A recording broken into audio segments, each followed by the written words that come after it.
Imagine your pelvic floor muscles deciding they've had enough. Yep, just refusing to cooperate when things are supposed to get intimate. That's vaginismus. And no, it's not a joke, though it can feel like your body is playing the ultimate prank. Millions of women experience it, but most won't admit it because, well, society still treats talking about sex like you're breaking some sacred rule. Vaginismus isn't about not wanting sex or being too tense. It's your body's nervous system freaking out, your brain hitting the panic button, and your muscles locking down like a security system on steroids. The frustration, guilt, and pressure can spiral into a full-blown confidence crisis in the bedroom. But here's the thing, this isn't a life sentence. Your body can be retrained, your muscles can relax, and your brain can stop hijacking the show. It takes patience, strategy, and sometimes professional guidance. But women overcome it every day. In this video, we're going to break down the smart, science-backed ways to reclaim your body, loosen those rebellious muscles, and finally make intimacy feel, well, intimate again. So grab your favorite drink, buckle up, and let's get into why your body is throwing tantrums, and more importantly, how to get it back on your team. Let's start with the part nobody really wants to admit. Vaginismus is as much a brain problem as it is a body problem. Sure, the muscles are the ones slamming the brakes, but the brain is the one driving the panic mobile straight into a wall. Anxiety, fear, past trauma, and cultural pressure all team up like an overzealous heist crew, making the idea of penetration feel like an extreme sport. Picture this. She's in bed, maybe with someone she trusts, or maybe it's a new relationship, and her brain decides, danger, red alert, do not engage. Her nervous system kicks into fight or flight, and suddenly her pelvic floor muscles have formed a tiny, unyielding army that refuses to move. It's involuntary, but it feels personal, like her body is mocking her. Yeah, that happened. A lot of women first notice vaginismus after a negative sexual experience. Painful penetration, a doctor visit that didn't go well, or even just being told, it should hurt a little, don't worry. That little nugget of shame or fear can cement a reflex that says, nope, not happening. Over time, anxiety alone can reinforce it, so even thinking about intimacy can trigger muscle tension. Performance pressure is another villain here. Cultural messaging, internalized ideas about how sex should feel, or the expectation that she must please a partner can amplify stress in the bedroom. Her ego refuses to read the instructions, and suddenly, the act of intimacy is a high-stakes exam she didn't study for. The more she worries, the tighter things get. Her anxiety grabbed the steering wheel, and estrogen is just on vacation somewhere, leaving her confidence stranded at home. The good news? The brain can unlearn this. Cognitive behavioral therapy, CBT, and mindfulness techniques are like giving her nervous system a manual.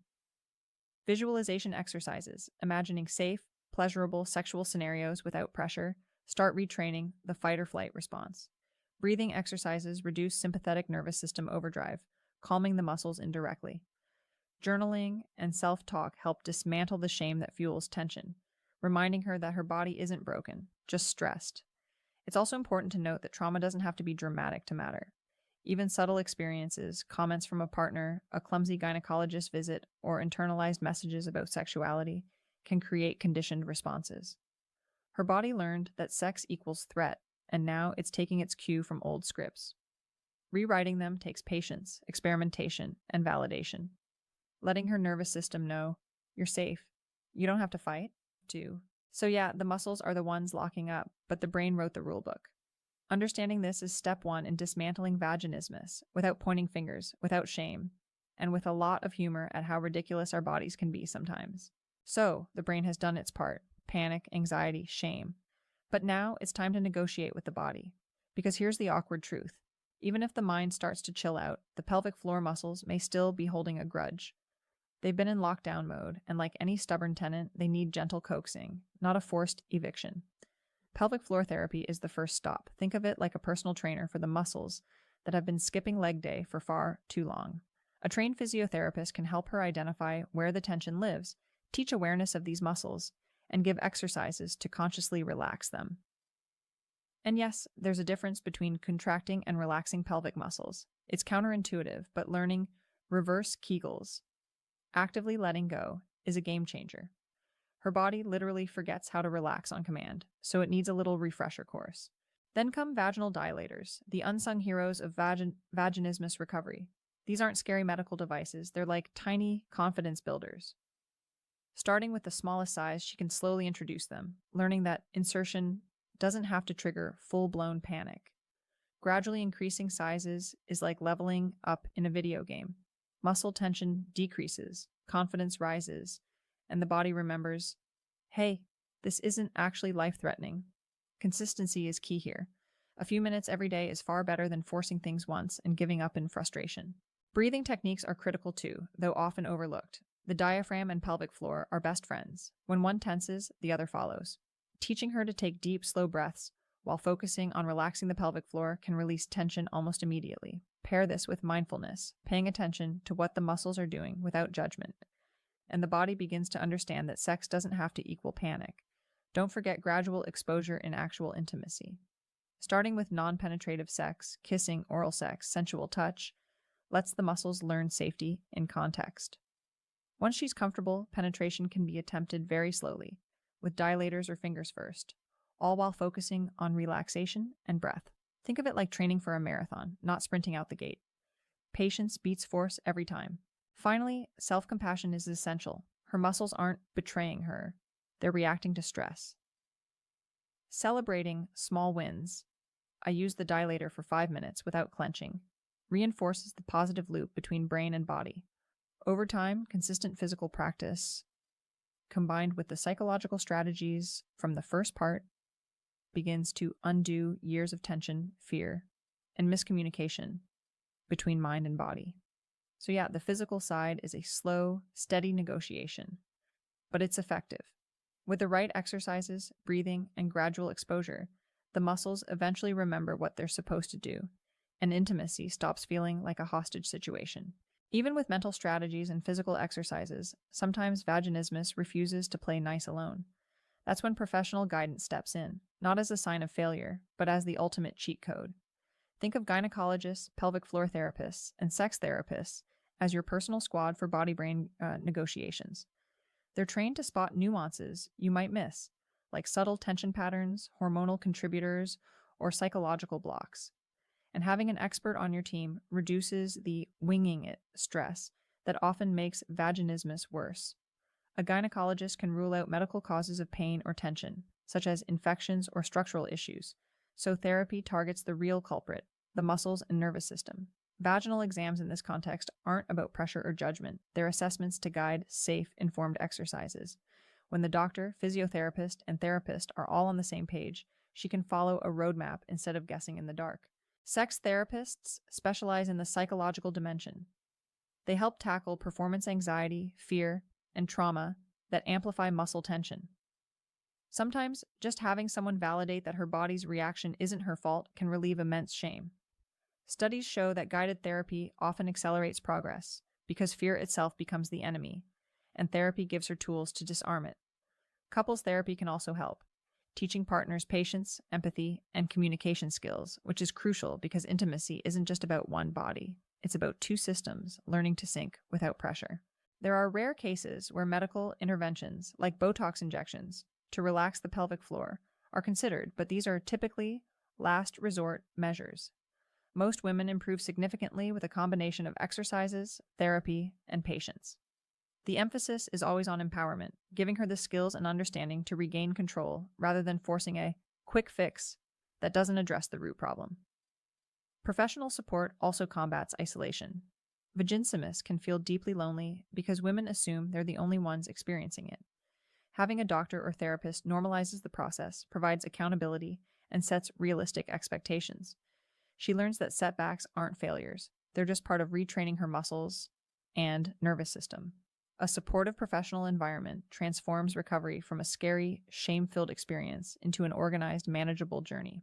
So yeah, asking for help isn't weakness. It's strategic. With expert guidance, her muscles learn to cooperate, her brain starts to trust the body again, and intimacy gradually becomes something she approaches with confidence instead of dread. Professional support essentially turns what once felt like a body mutiny into a well-orchestrated team effort between mind, muscles, and partner. Vaginismus isn't just about the bedroom, it's a full-body experience. Stress, sleep, hormones, and even posture can all contribute to that pelvic floor rebellion. Her body doesn't exist in isolation. Everything from cortisol spikes to tight hip flexors can make the muscles overreact. So addressing lifestyle factors isn't optional. It's part of the recovery toolkit. Stress is a major villain here. Chronic stress keeps the sympathetic nervous system in overdrive, basically, putting the body on high alert 24/7. Even if she's doing dilator exercises and therapy, a week of sleepless nights, tight deadlines, or constant anxiety can make the muscles tighten again. That's why incorporating stress management, meditation, yoga, long baths, or even just letting herself binge a guilty pleasure series guilt-free can actually improve muscle relaxation. Sleep matters too. Hormones like estrogen and progesterone influence both pelvic floor tone and nervous system regulation. Poor sleep can skew hormone balance, leaving the muscles more irritable and the brain more anxious. A consistent sleep routine, even small naps, helps regulate the system and makes exercises more effective. Her body literally relaxes when she's well rested. Holistic movement like yoga or gentle stretching is another game changer. Hips, lower back, and pelvic floor are deeply connected. Tightness in the glutes, hamstrings, or hip flexors can exacerbate vaginismus. Targeted stretches loosen tension, improve blood flow, and reinforce the "I'm safe" signal to the muscles. Even something as simple as consciously relaxing the jaw while stretching the hips can trick the nervous system into letting go. Sensual self-exploration also plays a surprisingly big role. Touching herself in non-pressured, pleasurable ways teaches her body that sensation doesn't equal panic. It's about retraining association, pleasure without fear. This might feel awkward at first, but it's a powerful complement to therapy and dilator exercises. Some women pair it with mindfulness, focusing entirely on sensations and breath, rather than performance, further easing the tension spiral. Lastly, diet and general health shouldn't be ignored. Anti-inflammatory foods, proper hydration, and avoiding substances that heighten anxiety, like excessive caffeine, can subtly support pelvic muscle relaxation. It's not a miracle cure, but her body responds better to exercises and therapy when it's not battling constant internal stressors. So yeah, vaginismus recovery is holistic. It's not just therapy or dilators, it's lifestyle, mindfulness, movement, and patience working together.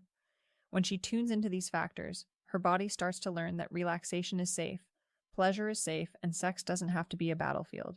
Small adjustments in daily life translate to big wins in the bedroom, slowly transforming the panic-driven reflex into a cooperative, confident system.